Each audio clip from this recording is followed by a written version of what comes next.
배치 서미트 영어학원 2025년 1학기 기말고사 서울여중 2학년 영어 내신 분석 시작하겠습니다.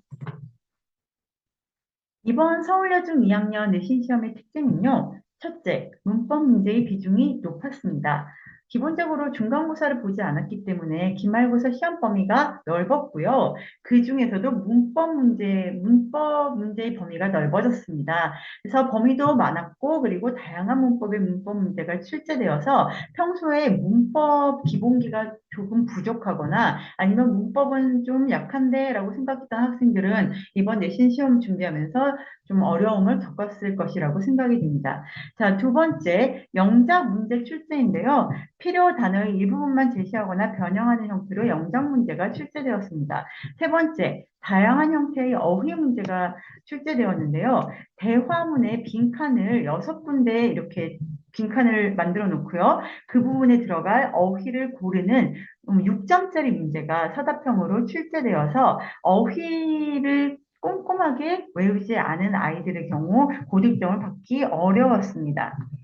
자, 그러면 내신 시험 분석표를 한번 보겠습니다. 문법의 경우 객관식이 10문항, 주관식 5문항, 총합이 15문항으로서 전체 문항 수가 31문항인 거에 비하면 굉장히 비중이 높았다고 볼 수 있죠. 또 독해는 객관식 8문제였고요. 주관식은 나오지 않았습니다.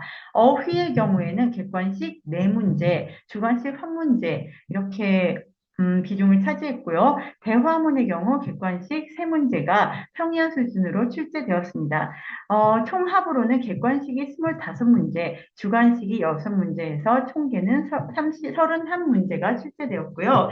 각 영역별로 출제 경향과 대비 방안을 말씀드려 보도록 하겠습니다. 일단 문법 같은 경우에는요, 문제 수도 많았을 뿐만 아니라 그 범위도 굉장히 넓었다고 제가 말씀드렸는데요. 일단 출제된 문법 사항이 이런 것들이 나왔습니다. 관계대명사, 수동태, 최상급, 그리고 if 조건문, 현재 완료, 투부정사의 용법, 부정대명사를 비롯해서 지금 방금 말씀드린 것들만 해도 벌써 굉장히 많은 범위의 문법 사항을 포함하고 있죠. 그래서 이런 것들을 다양한 유형으로 문법 문제로 만들어서 출제를 함으로써 시험 대비 기간뿐만 아니라 평소에 문법 실력을 착실히 쌓아둔 학생들에게 유리한 시험이었습니다.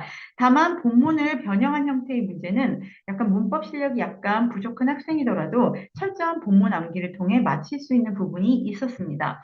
서답형 문법 문제는 평이한 수준이었으므로 어법상 틀린 부분을 골라내는 연습을 많이 하고 본문 암기를 철저하게 하는 것이 굉장히 중요했던 시험이었습니다. 또한 독해의 경우에는요, 글의 주제 찾기, 그리고 내용 일치, 불일치, 세부 정보 파악, 빈칸 추론 등 수능에서 나오는 유형의 문제들을 본문 지문에 적용해서 낸 문제가 많았습니다. 대체 서미트에서는 정규 내신 시험 기간뿐만 아니라 정규 수업 시간에도 이렇게 모의고사 유형의 문제들을 많이 풀어보기 때문에 이런 것들을 많이 학습한 학생들의 경우에 이런 문제들이 낯설지는 않았을 것입니다. 그래서 아마 푸는데 무리가 없었을 것이고요. 또 처음 보는 지문이 아니기에 본문 내용을 숙지하고 있다면 무리 없이 또 풀 수 있는 문제들이기도 했습니다. 자, 본문 내용을 무작정 암기하는 것이 아니라 글의 흐름과 글쓴이가 의도하는 바를 단락별로 이해하면서 외우게 할 필요가 있습니다. 자, 그리고 어휘 같은 경우에는요, 수거의 뜻, 그리고 영영풀이, 빈칸에 맞는 단어 찾기 등 다양한 형태로 출제가 되었는데요. 서답형에서는 아까 말씀드렸다시피 대화문의 빈칸에 들어갈 단어 6개를 쓰는 문제가 6점짜리로 나왔고요. 또 본문과 그런 대화문을 잘 외우고 있고 내용에 대한 이해가 잘 되어 있는 상황에서는 어렵지 않게 맞힐 수 있는 평이한 문제들이 주로 구성되었습니다. 대화문 같은 경우에는 비중이 그렇게 크지 않고 난이도도 높지 않아서 학원에서 학습한 대로만 해도 무난하게 맞출 수 있는 문제들로 출제가 되었습니다. 그래서 아까도 말씀드렸다시피 이번 서울여중 내신 시험에서는 문법이 가장 중요한 요소를 어, 작용을 했는데요. 이거 문법 같은 경우에는 내신 시험 때만 빠싹 한다고 해서 완벽하게 숙지할 수 있는 게 아니라 평소에도 꾸준히 연습을 하고 훈련을 하는 습관이 필요한 부분이기 때문에 학원을 다니면서 충분히 기본기를 쌓을 필요가 있다고 볼 수 있겠습니다. 자, 고득점을 위한 수업 계획인데요. 방금 말씀드렸다시피 첫째, 문법 기본기 장착이 필수입니다. 그래서 기본적으로 평소에 문법 학습을 착실하게 해놨던 학생이라면 그 서울여중 선생님께서 이번에 낸 문제들이 굉장히 막 고난도라든가 상위권을 변별하기 위해서 막 꼬아서 낸다든가 함정을 팠다든가 이런 문제들은 거의 없었기 때문에 기본적으로 평소에 착실하게 기본기를 쌓아뒀던 학생들이라면은 고득점을 받을 수 있었습니다. 그래서 자주 틀리는 문법 개념 같은 경우에는 집중 연습이 필요하고요. 두 번째, 주요 문장 암기와 테스트를 통한 영작 대비. 이번에 나온 그 영작 문제도 교과서에 있는 주요 문장, 그 관계대명사를 사용한 주요 문장을 영작하는 문제가 나왔습니다. 그래서 이런 부분들을 충분히 학원에서 연습함으로써 서답형 영작 문제에 대비할 수 있었습니다. 세 번째, 본문 대화문에 나오는 어휘의 다양한 쓰임새 및 영영풀이 학습.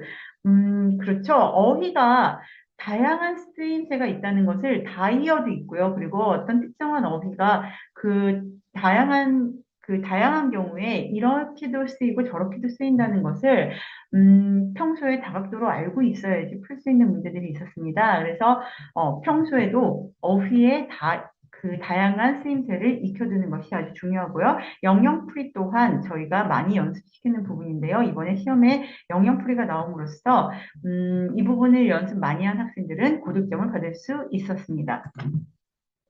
자, 그러면 내신 기출문항을 한번 살펴볼까요? 실제로 이번 시험에 나왔던 문제인데요. 보기의 문장을 영작한 것으로 가장 적절한 것은, 자, 이거는 이제 if 조건문, 문법에 관한 문제입니다. if 조건문을 얼마나 정확하게 영작할 수 있는지를 객관식 문제로 낸 건데요. 자, 일단 if절에는 미래 시제가 들어가지 않죠. 그 내용이 미래에 관한 내용이라 하더라도 if 조건문에는 미래 시제 대신 현재 시제를 쓴다는 것을 알고 있어야 하고요. 그리고 조건문만 아닌 그 뒤에 나오는 문장에서는 위를 붙여서 미래 시제로 써줘야 한다는 거. 이 부분을 착실하게 학습하는 학생들이라면 충분히 맞출 수 있는 문제였고요. 자, 이 부분에 대비해서 저희 대치 서미트에서 그 아이들에게 연습시켰던 문제입니다.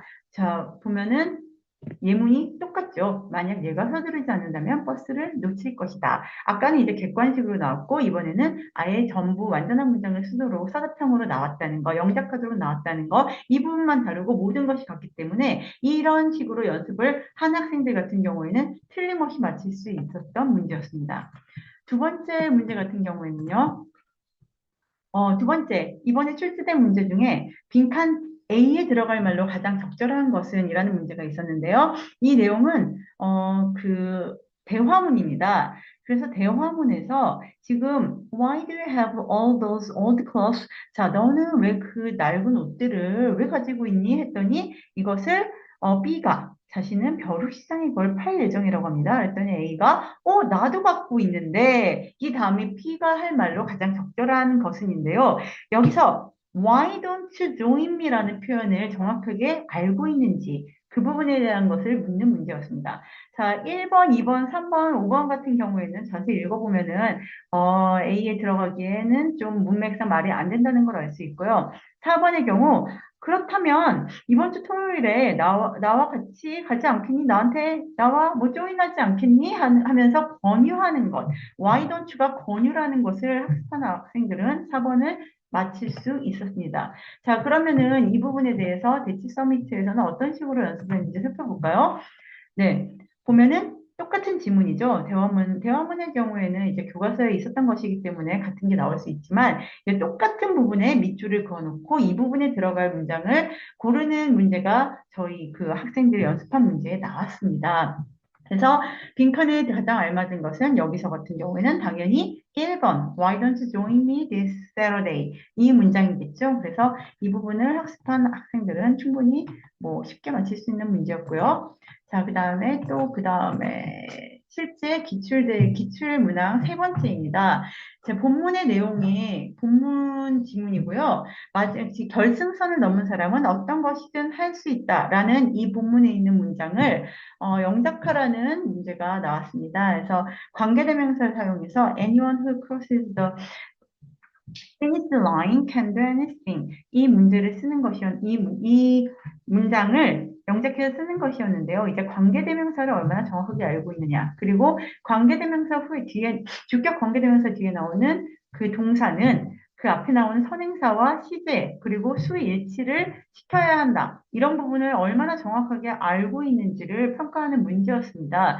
그래서 이 같은 경우에는 어, 그 대치 서미트에서 학습시킨 문제 중에 이런 문제가 있었습니다. 윗글에 밑줄 친 우리말 나를 영어로 바르게 옮긴 것은 자 이제 객관식이냐 주관식이냐 영작이었냐라는 부분이 차이가 있고 똑같은 문제였는데요.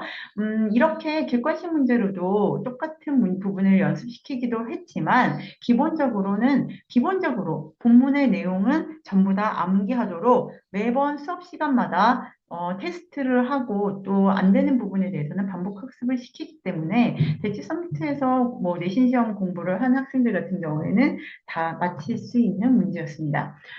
이와 같이 지금 2025년 1학기 기말고사 서울여중 2학년 영어 내신 분석을 해봤는데요. 그렇게 막 서울여중 같은 경우에는 굉장히 막 문제를 꼬아서 낸다든가 아니면은 굉장히 본문에 없는 문제들을 이렇게 영작을 하라고 한다든가 이런 문제들은 많이 나오지 않았기 때문에 그 내신 시험 대비를 학원에서 충실하게 그리고 많은 양의 기출 문제를 풀어본 학생들 같은 경우에는 좋은 점수를 받을 수 있었던 시험이었습니다. 그럼 이상으로 2025년 1학기 기말고사 서울여중 내신 분석을 마치겠습니다. 감사합니다.